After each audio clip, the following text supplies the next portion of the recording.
Hey guys welcome to N studio. So நம்ம super star Rajinikanth அவர்கள் அடுத்து நடிக்கக்கூடிய படம் தான் தலைவர் 173. ஸோ இந்த படத்துலேருந்து 2 டேரக்டர் வந்தாங்க, 2 டேரக்டர் வந்து நான் போயிட்டாங்க. ஸோ அந்த அளவுக்கு தான் போயிட்டு இருக்கு. ஸோ படத்துக்கு யாரு டேரக்டர் அப்படின்னு சொல்லிட்டு ஒரு கொஸ்டின் மார்க்ல போயிட்டு இருக்கு. ஸோ அந்த வகையில் ரீசெண்டாக அஸ்வத் மாரிமுத்து அவர்கள் தான் டைரக்ஷன் பண்ண போறாரு அப்படின்னு சொன்னாங்க. பட் அஸ்வத் மாரிமுத்து அவர்கள்னா STR 51 பண்ற மாதிரி அப்ப இருந்தாரு. ஸோ அதனால பண்ணுவாரா அப்படின்ற மாதிரி டவுட்ல இருந்துச்சு. பட் இப்போ வர நியூஸ் என்ன அப்படின்னு பார்த்தீங்கன்னா, அஸ்வத் மாரிமுத்து அவர்கள் தான் ஏஜிஎஸ் என்டர்டைன்மெண்ட்டை கேட்டாங்க. அண்ட் இது மட்டும் இல்லாமல் STR அவர்கிட்டையும் கேட்டாங்க. ஸோ 2 பேருமே STR 51 அப்புறமா பண்ணிக்கலாம் அப்படின்னு சொல்லிட்டு சூப்பர் ஸ்டார் வச்சுட்டதா சொல்லப்படுது. சோ அந்த வகையில STR 51 லேட்டா தான் எடுக்க போறாங்க. சோ அந்த வகையில இப்போ வந்து அஸ்வத் மாரிமுத்து அவர்கள் தலைவர் 173 தான் பண்ண போறாரு அப்படின்றது ஆல்மோஸ்ட் கன்ஃபார்ம் ஆயிடுச்சு. இன்னும் அபிஷியல் அப்டேட் வரல. சோ அது எதனால அப்படின்னு பாத்தீங்கன்னா, இன்னும் அஸ்வத் மாரிமுத்து அவர்கள் வந்து பாத்தீங்கன்னா ஃபுல்லா ஸ்கிரிப்ட் ஒர்க்கிங் முடிக்கல. சோ ஸ்கிரிப்ட முடிச்சு கொடுத்தாதான் அபிஷியல் அனௌன்ஸ்மென்ட் பண்ண முடியும். சோ அதனால நிப்பாட்டி வச்சிருக்கதா சொல்லப்படுது. சோ அந்த வகையில இப்ப ரீசெண்டான அஸ்வத் மாரிமுத்து அவர்கள் ஸ்கிரிப்ட முடிச்சிட்டாரு. சோ முடிச்சிட்டு கொண்டு போய் கொடுத்துட்டாரு அப்படின்னு சொல்லப்படுது. இன்னும் நம்ம ரஜினிகாந்த் அவர்கள் அதை பார்த்துட்டு ஓகே பண்ண வேண்டியதான். சோ ஓகே சொன்னார் அப்படின்னா கண்டிப்பா இந்த படத்துக்கான ஷூட்டிங்ன்றத ஜூலைல ஆரம்பிச்சிருவாங்க. இல்ல அப்படின்னா வேற ஒரு டேரக்டர் தேடி போவாங்க. சோ அந்த வகையில வெயிட் பண்ணி பார்ப்போம். கூடி சீக்கிரமா அபிஷியல் அனௌன்ஸ்மென்ட் வரதுக்கான வாய்ப்புகள் அதிகமா இருக்குது. அண்ட் இந்த படத்துல நம்ம அஸ்வத் மாரிமுத்து அவர்கள் கேமியோ பண்ண போறாரு அப்படின்னு சொல்லப்படுது. ஆல்ரெடி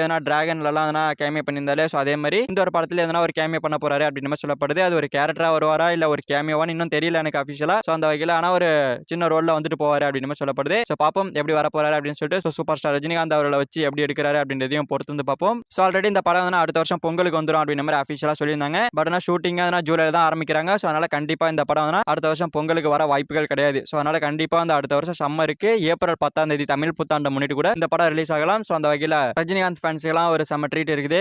ஓகே ஃப்ரெண்ட்ஸ், நம்ம சூப்பர் ஸ்டார் ரஜினிகாந்த் அவருடைய தலைவர் 173 படத்தோட டேரக்டர் அஸ்வத் மாரிமுத்து அவர்கள் அப்படின்றது கன்ஃபார்ம் ஆயிடுச்சு ஆல்மோஸ்ட். சோ கூடிய சீக்கிரமா அபிஷியல் அப்டேட் வந்துரும். சோ இத பத்தி உங்களோட கமெண்ட்ல சொல்லுங்க. இந்த வீடியோ பிடிச்சிருந்தா லைக் பண்ணிட்டு நம்ம சேனலை சப்ஸ்கிரைப் பண்ணி சப்போர்ட் பண்ணுங்க. ஓகே, தேங்க்யூ ஃபார் வாட்சிங். அடுத்த வீடியோல பார்க்கலாம். தேங்க்யூ.